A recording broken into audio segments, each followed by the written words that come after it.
Bonjour chers étudiants, bienvenue à ce cours de développement personnel.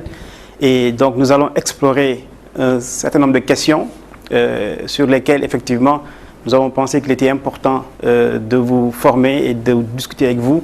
Autrement dit, ce sera un cours interactif et par conséquent c'est un cours, c'est une séance, c'est un module qui vous posera plus de questions. Et il vous appartiendra à vous étudiants, évidemment, individuellement et collectivement, d'apporter des réponses. Vous venez d'avoir le bac. Vous êtes jeune, vous avez 20 ans, 19 ans, 17 ans pour certains. Êtes-vous prêt à affronter l'avenir qui sera le vôtre? Êtes-vous prêt à affronter votre vie? Évidemment, on comprend que ces questions sont des questions décisives et par conséquent, il ne faudrait pas négliger la réflexion que chacun d'entre nous peut avoir par rapport à son avenir. On n'est pas jeune éternellement. Et effectivement, il est important par conséquent de bien se préparer pendant qu'on est jeune pour pouvoir affronter son avenir de la meilleure des façons. Et nous espérons que ce cours, ce module, ces séances de développement personnel vous aideront, n'est-ce pas, à mieux dessiner votre avenir et parfois à mieux l'affronter. Puisque là aussi, il est vrai que l'avenir se construit et évidemment, cette construction n'est pas chose aisée. Il faudra vous retrousser les manches, il faudra évidemment y aller, ne surtout pas hésiter et effectivement surmonter les défis qui ne manqueront pas de surgir tout au long de votre chemin. Vous venez, certains, pour la plupart d'entre vous, vous venez de lycée, vous entrez à l'université. La question qu'on peut se poser, c'est est-ce que l'école vous prépare bien à survivre et à prospérer dans un monde professionnel et dans une vie de tous les jours qui aujourd'hui de plus en plus sont régies par la complexité. Et par conséquent, on peut comprendre que de ce point de vue-là, il est important d'avoir une réflexion et surtout de chercher à bâtir et à construire cet avenir au-delà de ce que l'école peut faire. Maintenant, il est important de partir d'un constat, c'est que le monde a radicalement changé. Le monde d'aujourd'hui n'est plus celui de nos pères, n'est plus celui de nos grands-pères. Et si on se rappelle, si on regarde dans le rétroviseur, on s'aperçoit qu'au cours de ces 50 dernières années, beaucoup de transformations ont bouleversé le monde et ont fait qu'aujourd'hui, effectivement, la façon avec laquelle l'individu prépare son avenir n'est plus tout à fait le même. Il est important à ce niveau aussi de partir de ce principe, c'est que désormais, la stabilité, l'immobilisme ne sont plus de ce monde. La vie n'est plus un long fleuve tranquille, à supposer qu'elle l'ait déjà été, et par conséquent, cela signifie qu'il faut être prêt à affronter les vagues qui ne cesseront pas tout au long de notre parcours d'apparaître sur notre chemin. Il est important aussi de vous dire que le monde dans lequel on vit est un monde dans lequel la compétition est très vive. La concurrence surgit de partout. Cela signifie par conséquent, évidemment, qu'il faut être conscient de vos atouts, qu'il faut que vous développiez vos atouts pour pouvoir survivre dans ce monde.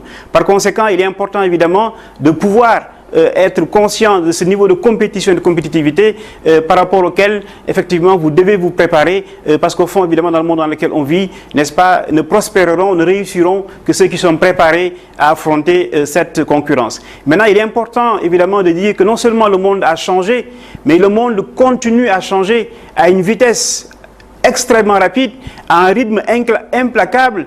Et ce qui est sûr et certain, c'est que plus on avancera dans le monde, plus le rythme auquel le monde changera augmentera sans cesse. Et par conséquent, il est important encore une fois que vous, que nous tous, nous soyons préparés pour faire face à ces changements auxquels nous ne pourrons pas échapper. En tant que jeune étudiant, en tant que jeune bachelier, on peut ressentir de l'inquiétude, on peut être anxieux. On peut se poser des questions, ne pas avoir de réponse. Effectivement, la jeunesse, c'est aussi l'âge du questionnement et des interrogations. Mais il est important, évidemment, de savoir que ces questions que l'on se pose, cette anxiété qui parfois nous accompagne, est quelque chose de normal. Par conséquent, se poser des questions, c'est bien. Ne pas avoir de réponse également, c'est bien. Mais il est important, effectivement, d'être dans une démarche qui vous permettra, au fur et à mesure, d'apporter des réponses. Et par conséquent, ce qu'on peut dire, c'est que ce doute, cette incertitude qui vous habite et auquel vous n'échappez pas quand vous vous interrogez sur votre avenir, ce doute, je disais donc, et cette incertitude ne disparaîtront jamais. Autrement dit, tant qu'il y a de la vie, il y aura du doute, il y aura du questionnement. Maintenant, il est important de faire en sorte que ce doute et cette incertitude ne vous ébranlent jamais. Autrement dit, que même dans une situation où on n'a pas la réponse, que cela ne nous empêche pas d'avancer et de faire face aux défis qui jalonneront notre chemin. Maintenant, il est important de tirer des leçons à partir de modèles de réussite. mais aussi de modèles d'échec. Autour de nous, dans le monde qui est le nôtre, nous pouvons trouver autour de nous des hommes et des femmes dont la vie constitue un exemple, et d'autres, malheureusement, dont la vie constitue un contre-exemple. Par conséquent, il est important de tirer un certain nombre d'enseignements à partir de ces expériences vécues, et cela peut effectivement nous aider à mieux engager notre carrière, à mieux engager notre parcours de vie, de façon évidemment à tendre vers ces parcours que l'on considère comme étant des modèles de réussite. Malheureusement, ces enseignements ne figurent pas dans la plupart des manuels scolaires, ils ne figurent pas dans la plupart des livres, n'est-ce pas, avec lesquels nous étudions, puisqu'au fond, là aussi, il est important d'avoir des lectures qui nous sortent un peu de ces ouvrages et de ces manuels scolaires. Il est vrai aussi que très peu d'écoles, très peu d'universités enseignent, n'est-ce pas, ces enseignements qui sont tirés de l'expérience universelle, et évidemment, à ce niveau-là, l'UVS apporte une rupture. Puisqu'au fond, ce cours de développement personnel a été mis en place par l'UVS pour vous aider effectivement à trouver des réponses par rapport à ces questions, mais également à vous inspirer et à tirer profit des expériences les plus réussies que nous pouvons identifier autour de nous. Évidemment, le monde dans lequel on vit est un monde globalisé, et par conséquent, ces exemples de réussite, on les tirera à la fois du Sénégal, mais également du continent africain et au-delà de l'ensemble du monde, puisqu'au fond, nous sommes aujourd'hui des citoyens du monde. Par conséquent, la question qu'on peut vous poser, est-ce que vous allez attendre la fin de vos études? Est-ce que vous allez attendre la fin de votre carrière professionnelle pour découvrir ces enseignements qui vous auraient permis de mieux orienter votre vie et de mieux orienter votre carrière? Évidemment, non. Il est important, évidemment, à l'âge qui est le vôtre, que ces questions-là, que vous les posiez, et que ces enseignements-là, que vous puissiez les intégrer dans vos choix, de façon, encore une fois, à mieux orienter votre avenir.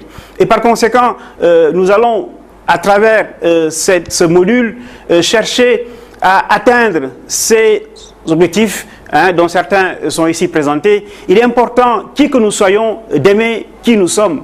Puisqu'au fond, celui qui ne s'aime pas ne pourra jamais, évidemment, réaliser de grandes choses. Il est important aussi de savoir que le but de la vie, ce n'est pas forcément de se comparer en permanence par rapport aux autres. Évidemment, quand on aime ce qu'on est, quand on aime qui on comprend évidemment qu'il n'y a aucun intérêt à se comparer sans cesse aux autres. Il est important aussi d'avoir confiance en soi et d'avoir confiance en ses décisions. Dans la vie de tous les jours, on prend des décisions quotidiennement. Évidemment, on comprend par conséquent, quand on n'a pas confiance en ses décisions, quand on n'a pas confiance en ses capacités à prendre des bonnes décisions, il est évident qu'il est presque impossible, évidemment, de prendre ces bonnes décisions. Il est important aussi d'être conscient de la valeur que nous apportons. Nous avons tous, qui que nous soyons, des valeurs ajoutées. Nous avons, qui que nous soyons, des avantages concurrentiels. Nous avons tous quelque chose à apporter à notre famille, à nos amis, à notre classe, à notre université, à notre monde. Et par conséquent, il est important que nous soyons conscients de la valeur de ce que nous pouvons apporter.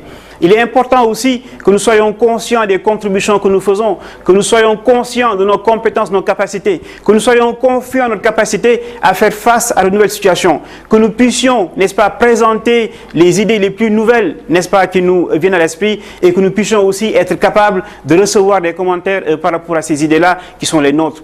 Il est important d'être confiant de ses capacités, de sa capacité effectivement à pouvoir présenter de nouvelles idées, à pouvoir recevoir aussi des commentaires.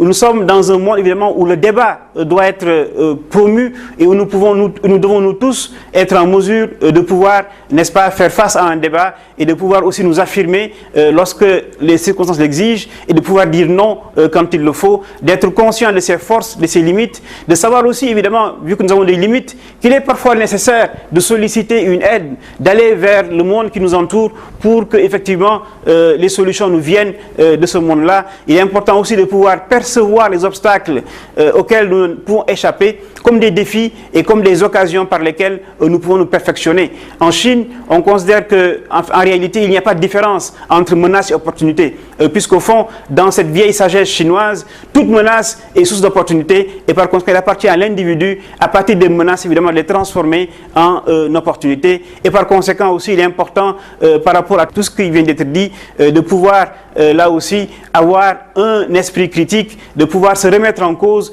mais également de pouvoir être sensible aux observations qui nous viennent du monde extérieur. Ne pas prendre forcément une critique comme une négation, mais au contraire positiver. Et ça va encore une fois, cela nous permet d'aller beaucoup plus loin et de pouvoir nous améliorer sans cesse.